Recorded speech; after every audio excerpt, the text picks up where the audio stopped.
औज़ुबिल्लाहि मिनश्शैतानिर्रजीम बिस्मिल्लाहिर्रहमानिर्रहीम।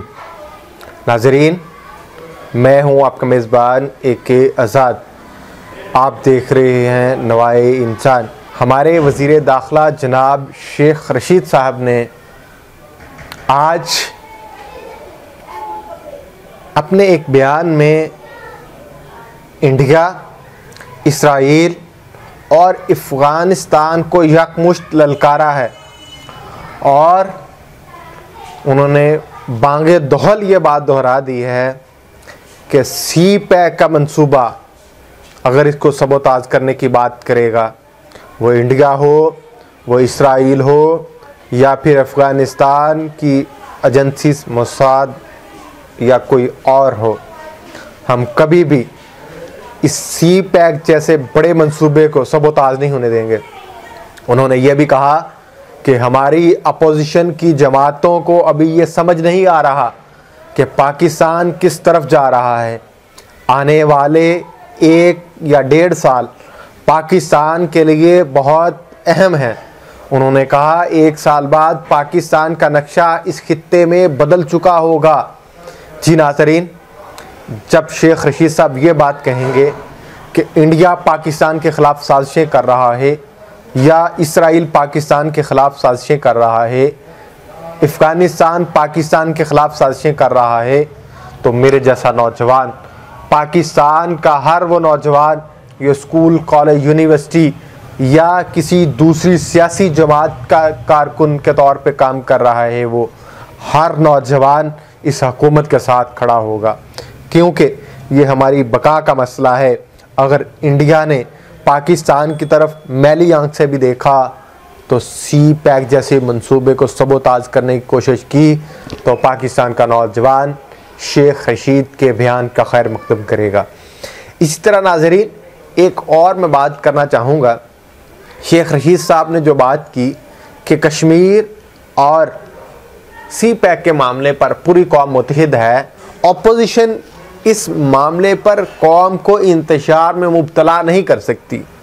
हाँ, बहुत अच्छी बात की, लेकिन मेरे कुछ सवालात हैं कि मीडिया पर या पाकिस्तान की मखसूस इशराफिया को जिस तरह से इस हुकूमत में नवाजा जा रहा है, बेचारी हुकूमत की तो खैर अपनी क्या राय है, उसके पीछे कोई और है और उसके पीछे कोई और है।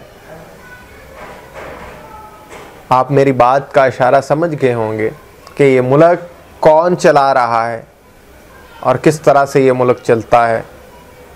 नाअहल लोग जिनके हाथ ये मुल्क आया हुआ है, इनमें सियासी बसीरत नहीं, इनमें चीज़ों को मसाइल को हल करने की सलाहियत नहीं। पाकिस्तान का अदारा जाती जो सिस्टम है वो तबाही बर्बादी का शिकार है।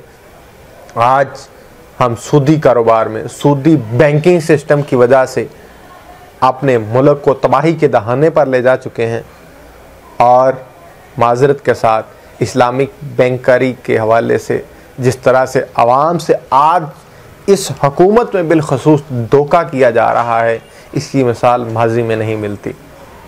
और इसी तरह नाजरीन, साबिक वज़ीर आज़म नवाज शरीफ साहब के हवाले से जब सहाफ़ियों ने क्वेश्चन किया, उन्होंने कहा कि नवाज शरीफ साहब इस मुल्क पर अरसा दराज से हुकूमत करते आ रहे हैं, लेकिन सियासी पनाह की बारी आती है तो इस मुल्क में इनका मरना जीना होना चाहिए। जबकि ये यूरोप में जाके बैठ जाते हैं इलाज करवाने के लिए, इस मुल्क के पाकिस्तान में कोई हस्पताल ना बना सके। ये तो उनके जेन्युइन सवालात थे, ये तो उनकी बातें ठीक थी। इन्हीं बातों से मुनासबत रखते हुए मुझे याद आ गया, इस वक्त नवाज शरीफ साहब ट्विटर पर टॉप ट्रेंड अख्तियार किए हुए हैं। फैशन के नाम पर बेहयाई को फ़रोग ना दिया जाए, ये पिछले 1 हफ्ते से ट्रेंड चल रहा है। इसकी वजाहत आप बखूबी जानते हैं कि हमारी कुछ अदाकाराएँ या कुछ नाम नहाद सेकुलर लोग अपने आप को मसनूई फेम लेने के लिए इस तरह से दिखाते हैं, जिसकी वजह से ये सोशल मीडिया पर ट्रेंड कर रहा है। आपने देखा होगा कि एक बहूदा लड़की और लड़का इस्लामाबाद में कायद-ए-आज़म के स्टैचू के सामने वो तस्वीर कशी करते थे और उसके बाद और भी कई मॉडल अदाकाराएँ आपने देखी होंगी जो कि अपने जिस्म को दिखा करके सस्ती शोहरत हासिल करती हैं। इसी के साथ साथ नाजरीन, आज का मेरा एक और टॉपिक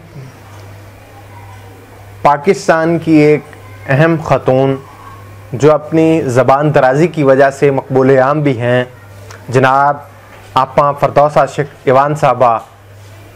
आज जब वो पंजाब असम्बली पहुंची तो सिक्योरिटी अमले ने उन्हें रोक लिया और कहा कि हम आपकी इज़्ज़त तकरीम तो बहुत करते हैं, लेकिन माजरत हम मजबूर हैं, हम आपको आगे नहीं जाने दे सकते।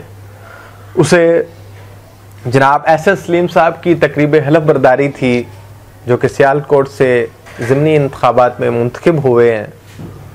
उस हवाले से सिक्योरिटी हुकाम ने फरदौस आपा को आज पंजाब असम्बली जाने से रोक दिया गया।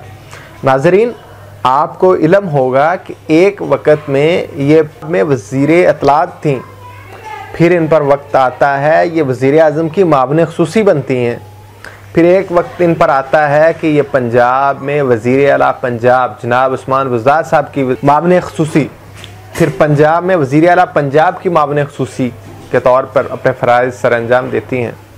लेकिन ज़बान दराजी बहुत बुरी चीज़ है, इसलिए कहा जाता है कि अपनी ज़बान को लगाम दो।